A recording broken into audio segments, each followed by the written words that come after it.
Hooray, hurrah, and welcome to the Greg Proops Film Club, located here at Hollywood's most enchanting film confabulation, the Los Feliz 3. Yes, it's the American Cinematheque, and once again, the Greg Proops Film Club can join so that we may find solace in the magic of the silver screen and eschew our daily workaday troubles. Tonight's feature is the 1957 classic, produced by Burt Lancaster and directed by Alexander Mackendrick, The Sweet Smell of Success. This is where you applaud. Thank you very much for coming out tonight, ladies and gentlemen. This picture is wow. What can I say about it? If you have can I just ask, which I never do, but I'm going to tonight, how many people have seen this picture before? Oh, okay. Thank you for raising your hands. I can't see you. I have bromium Klieg arc lights in my eye, but thank you very much. I did notice some waving. Some people have seen it.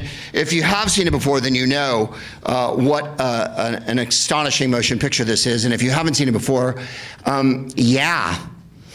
Hold on to your hat, because this really explores the fantastic depths and dizzying heights that absolute corruption and venality in show business and the media, and therefore is, of course, a resounding metaphor for, I was going to say today, but let's not.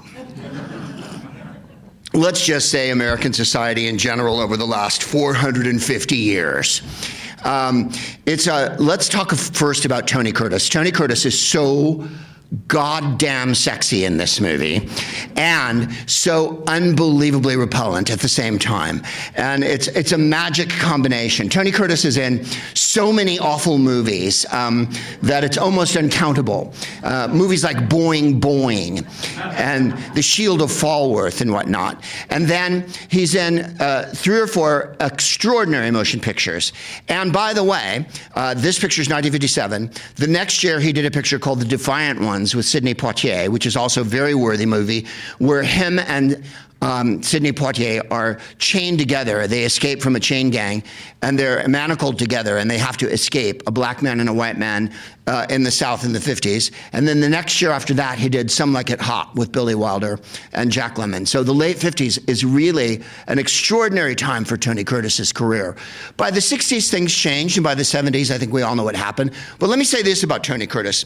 One, he was a delightful movie star. When I was a little kid, I loved him. He just had that easy breezy, fantastically sleazy quality that made movie stars so accessible. He was everything I thought a movie star should be. He had bitchin' hair. He had a fantastic New York accent that he never drops in any movie. I believe if you've seen Spartacus, fantastically, Laurence Olivier says to him, "And what did you do when you were a teacher?" And he says, "I taught music to the children of my master." And that's in ancient Rome. When so many people were from the Bronx part of Italy. Tony Curtis was in the Navy, and he said that he spent all of his time looking at his reflection in the ship and thinking about how he was going to be a movie star. And then when he got out of the Navy, he got a GI Bill, I was going to say a loan, but you know, he was able to go to acting school. And so he went to the Actors Studio in New York. He also attended the Actors Studio in New York with Walter Matthau. And Walter Matthau is a genius actor who, of course, is in many later Billy Wilder movies and has a superb career of his own. By the way, if you don't know who Walter Matthau is, he's gigantic and has a hangdog face. He's the opposite of Tony Curtis in every respect. He's enormous, he's kind of ugly, he looks like a basset hound, and he's extraordinarily funny. And Walter Matthau's giant secret was he was quite a good actor. And when he played anti-heroes and bad guys, he was absolutely mortifying. Tony Curtis knew that he was beautiful and told everyone about it, and I think slept with anything that was a biped during this period. Walter Matthau fantastically called himself the Ukrainian Cary Grant.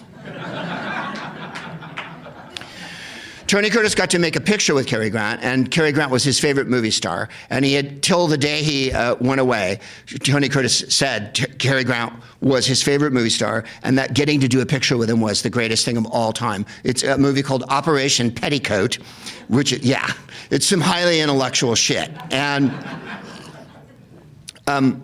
Tony Curtis does Cary Grant in the movie Some Like It Hot. And if you've never seen Some Like It Hot, it's Jack Lemmon and him witnessed the St. Valentine's Day massacre. They're musicians in Chicago, and they witness gangsters shooting up other gangsters. And the gangsters see them and make them, and they have to go on the run, and they hide in an all-girl band. When they join the all-girl band, Marilyn Monroe happens to be in the band, and Tony Curtis tries to put the make on her by pretending to be a rich guy. And he went to Billy Wilder, the director, and said, I'm going to do Cary Grant in the movie. And so Tony Curtis talks like this through the whole, would you mind moving so I can see my yacht? So after they finished the picture, and Billy Wilder let him do it, of course, Billy Wilder screened the movie for Cary Grant. And he said, well, what did you think of Tony Curtis's doing you in the whole movie? And Cary Grant went, I don't talk like that. Tony Curtis was on the radio in the 80s, and I remember listening to an interview with him. And they said, do you mind being a star? And this is Tony Curtis in a nutshell. He said, no, why should I? When I walk into a place, I get the best table. And when I go on a plane, they put me in first class. He absolutely, apparently I find this much more amusing than you do. He absolutely had, if you recall the story Candide by Voltaire, he had Dr. Pangloss' view of the world, that this is the best possible world of all worlds, and that there's no two ways about it. Because I'm famous and because anyone will sleep with me, the world is great, was Tony Curtis' outlook on the universe. And you have to adore him for that. You do, because he was breezy and delightful. So I went to see a Billy Wilder tribute. Are we going to talk about this movie? Soon, my darlings. I went to see a Billy Wilder tribute over at the DGA. And for the people listening on the podcast that aren't here tonight, that's the Directors Guild of America. And they're very important. They're in charge of taking the plot out of all of the movies in Hollywood before they're disseminated. So, I'm sorry, that's the producers. But the Directors Guild had a Billy Wilder night, and they had all these famous people there. And Curtis Hanson, that wonderful director who's no longer with us, was there and spoke. Jack Lemmon was supposed to come but was ill. So Tony Curtis got up, and he said, when they were making Some Like It Hot, Billy Wilder told them that their women's clothing was going to be made by Dory Sherry, and they were so excited. He said, me and Jack Lemmon were dancing. So they went to the fitting to get their clothing, their women's clothes, and it was Marilyn Monroe, Jack Lemmon, and Tony Curtis. And he measured everybody, and then he got to Marilyn Monroe and said, your ass, this is Tony Curtis telling the story, your ass is bigger than Tony Curtis. And Marilyn Monroe went, but does he have tits like these? That was the story Tony Curtis told at the Billy Wilder tribute. I saw him at the Cinematheque years ago at the Egyptian, and they showed this very picture, The Sweet Smell of Success. When the picture was over, and you will do it tonight, whether you want to or not, everyone stood, because Tony Curtis was there in the house, and it was so goddamn compelling in this movie. So they said to him, what was it like working with Alexander Mackendrick, the director? And he went, Alexander Mackendrick was a wonderful man and a marvelous friend. And then they said, what was it like working with Burt Lancaster? And he said, Burt Lancaster was a wonderful man and a marvelous friend. What was it like working with Clifford Odets? Clifford Odets came in and helped punch up the script and was there and doing pages and typing in the back of a car and handing them to the cast. Clifford Odets was a marvelous man and a wonderful friend. So it wasn't the most expressive night of Tony Curtis, but he was, again, absolutely compelling as an actor. Now, the thing that I will say about this picture is Clifford Odets, who was brought in to work on the script, Ernest Lehman wrote this. And Ernest Lehman wrote a little novel, which in those days, fantastically, they called a novelette. Yeah, it was a short novel, so it was a novelette. And now I guess you'd say a novella. And Ernest Lehman adapted it for this. So they brought in Clifford Odets to help with the script. And Clifford Odets was one of America's famous lefties, although he did give some evidence to the House Un-American Activities Committee. And he really was writing pages on the set of this movie and handing them to the actors. That's how this movie was shot. It is a absolutely immediate movie in terms of they had the idea, they had the story, and the script kept getting changed because Clifford kept dipping and deeper into the characters and revealing more from what they had initially. And Burt Lancaster, who produced the movie and is the star, spent his entire life battling for civil rights and being a screaming liberal. He was on Nixon's enemies list in the 70s, Burt Lancaster. You think to yourself, what did Burt Lancaster do? Well, if you're paying attention at all to what's going on right now, it doesn't matter if you do anything. As long as you're not a white supremacist, racist asshole, you're suspect. And what I wanted to say about this was, not only the director and Burt Lancaster, Clifford Odets, Tony Curtis, almost everyone involved with this picture spent their entire life being a liberal-minded, civic-minded person.